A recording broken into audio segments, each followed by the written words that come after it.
لیے آج جس موقف پر ہماری جماعت قائم ہے، اور میں آپ کو بتا سکتا ہوں کہ آج اقتدار میں مسلم لیگ کا ہونا کوئی بڑی بات نہیں تھی۔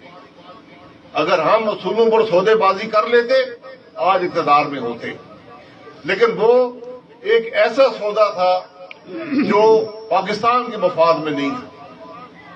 تو نواز شریف صاحب نے فیصلہ کیا، آج جیل میں ہے، کوئی بات نہیں ہے، پہلے بھی جیلیں دیکھی ہیں، اور یہ آج مسلم لیگ نون ہے جس کی قیادت ہر نیب کا ہر چیز کا مقابلہ کر رہی ہے۔ قمر الاسلام صاحب 9 مہینے جیل میں رہ کر آئے ہیں، کیا قصور تھا ان کا؟ کسی نے بتایا؟ ٹی وی پر بھی آیا، اخباروں میں بھی آیا۔ آج کسی نے معذرت کی ہے قمر الاسلام سے کہ ہم نے تم پر جھوٹے الزام لگائے، تم کو جیل میں ڈالا، تم کو الیکشن سے علیحدہ کیا؟ کوئی یہ انصاف ہے ملک کے اندر؟ یہ تو بدترین آمریت میں چیزیں نہیں ہوتی تھی۔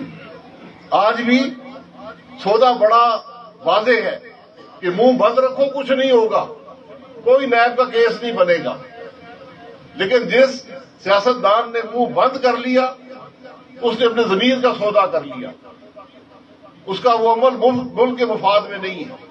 تو ہم جب قربانیوں کی بات کرتے ہیں تو یہی قربانیاں ہوتی ہیں، ورنہ یہ اقتدار اور یہ M N A M P A یہ بڑے اچھے کام ہیں، بڑے اس میں شہرت بھی ہوتی ہے، بہت سے لوگوں نے پیسہ بھی کمایا ہے، ان کو کوئی نہیں پوچھتا۔